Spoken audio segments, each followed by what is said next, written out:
As you can tell by the headline above, Wrestle Cage Experience has returned to YouTube this week, and WWE RAW, February 2nd, 2009, that's what I'm here for right now, currently. So let's get right to it. Shane McMahon opens the episode of RAW this week. There's a recap video of him coming out, taking out the entire team of Legacy by himself. And after the show, he's approached by Orton's legal team, and Orton's wanting him versus Shane McMahon at No Way Out in a no holds barred match. Shane McMahon agrees. Contracts are already signed, so at No Way Out, we have Shane McMahon versus Randy Orton in a no holds barred match. Orton comes out and basically says that the only reason Shane was able to do what he done last week was the fact that Randy Orton told him not to fight back. So, simple explanation for that, I guess. Yeah, so Cody and Ted try to take out Shane McMahon. He has a miraculous kendo stick hidden underneath the apron, and swings for the fences, hits a few home runs on Cody and Ted, and basically that's how that segment ends. So we've got Shane McMahon versus Randy Orton at No Way Out, no holds barred match. Yeah. First half of the show was very tag team heavy. Tag team matches galore, if you will. Tag team palooza is what we will call it. Our first tag team match is a mixed tag match. CM Punk, Mickie James versus William Regal and Layla. And this was a really good match. Actually, it came in second as match of the night for me. But great wrestling match. I think they're trying to continue this William Regal CM Punk feud. I think that possibly they will have a CM Punk versus Regal feud into WrestleMania, feuding for the Intercontinental title. Or quite possibly CM Punk and William Regal may both be in the Money in the Bank match. We'll just kind of have to wait and see how that plays out. But good match, great wrestling. Regal's a great talent. My roommate does not like his character, but you can't take away the fact that William Regal is a great wrestler. So, as well as CM Punk. Next up, we have Cody Rhodes, if you will, baby doll. Cody Rhodes, the grandson of a plumber, and Ted DiBiase come out to the I guess the revamped Priceless music. Now, one question I do have is, if they're part of this Legacy faction, why still the Priceless? I guess it's just because it's Ted DiBiase's entrance music, possibly. So, well, yeah. But anyway, they're versing Crime Time. It ends in a no contest.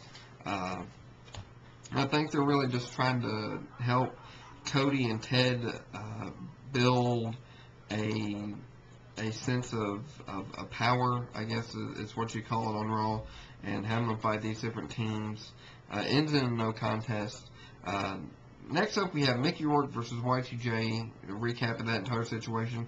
Y2J's in the ring commenting on it, basically saying that he respects Mickey Rourke as an actor and all this, that, and the other. And but yay, guess who interrupts? Josh, you want to take this one? I'll let you handle it. Okay. WWE Golden Boy, yay, John Cena. Interrupts him, and I would have been happy if they would have just left it until we seen him at the end, and he didn't say anything at all. That would have been fine with me. But no, WWE had to see it differently. Anyway, that's all I'm going to say on that. Kofi Kingston, Rey Mysterio versus Mike Knox and Kane is up next. And in my personal opinion, Kane and Mike Knox make a really good tag team. And thinking about it here, I wouldn't mind seeing a Kane and Mike Knox versus Cody Rhodes and Ted DiBiase match down the road. Or maybe even a triple threat tag team feud, if you want to call it that. With Kofi and Rey added in the mix. That has potential to be really good. really good feuds. Kane and Mike Knox pick up the victory, and this is one of the matches tied for match of the night for me, with Kofi Kingston Ray versus Mike Knox. One, mainly because the fact that Kane and Mike Knox worked really well as a tag team, and two, the acrobatics and wild flying moves of Kane and Rey Mysterio, or Kofi Kingston and Rey Mysterio. So that's the first match of the night for me. Next, we have a backstage segment, just kind of helping continue the build-up between Shane McMahon versus Randy Orton at No Way Out. We have Legacy attacking the McMahons backstage. He gets ready to punch Stephanie McMahon. Shane makes a save. That's that right there. Next matchup we have is the first singles match of the night, and this is the second match of the night actually for me personally. I really enjoyed this match. It was Candice Michelle versus Beth Phoenix with Santino Marella and Rosa Mendez. Candice has gotten much better wrestling-wise, and she done a really good job in this match tonight, and that's what made it a match tonight for me. We may possibly see Candice Michelle get thrown into the women's title picture now here, quite possibly, but Beth Phoenix picks up the victory over her, but props to Candice Michelle tonight. This was a really entertaining match for me. Now, this next announcement I'm about to make made me very happy. Next week, on Raw, we're going to see, for one night only, the return of the Nature Boy, woo, Ric Flair, and he's going to address the entire Mickey Rourke Y2J situation. I've heard stuff about possibly Ric Flair being in Mickey Rourke's corner at WrestleMania. That was when we heard that Mickey Rourke was going to be wrestling at WrestleMania against Chris Jericho. Whether that's still going to happen or not, I don't know. WWE might just be trying to throw us a curveball to make us think that, Mickey Rourke's not going to wrestle and he will end up wrestling.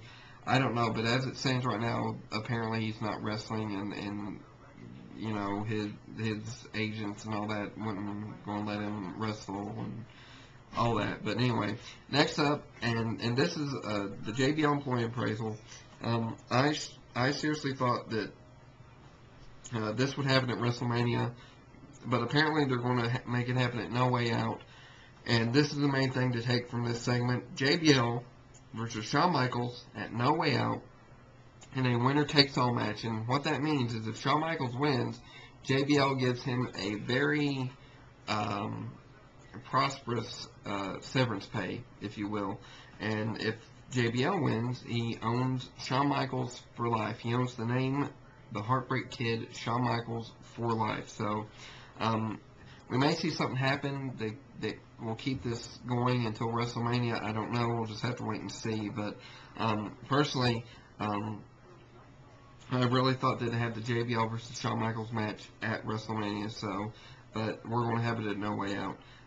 Next announcement we have is next week, which makes Raw even more wanting me to watch it, is Undertaker versus Randy Orton. And Stephanie McMahon put Kane up to getting in hold of the Undertaker and basically having him come to Raw next week to fight Orton, and actually Kane get the final spot in the Raw Elimination Chamber match for the World Heavyweight title. So I figured he would. If you looked at the lineup, it is kind of an obvious guess that Kane was going to be put in there. But final match of the night, all I'm saying is John Cena won.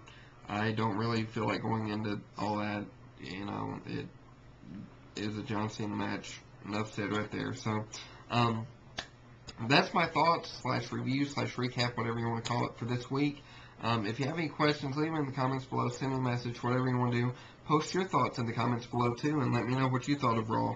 I thought it was a decent Raw this week.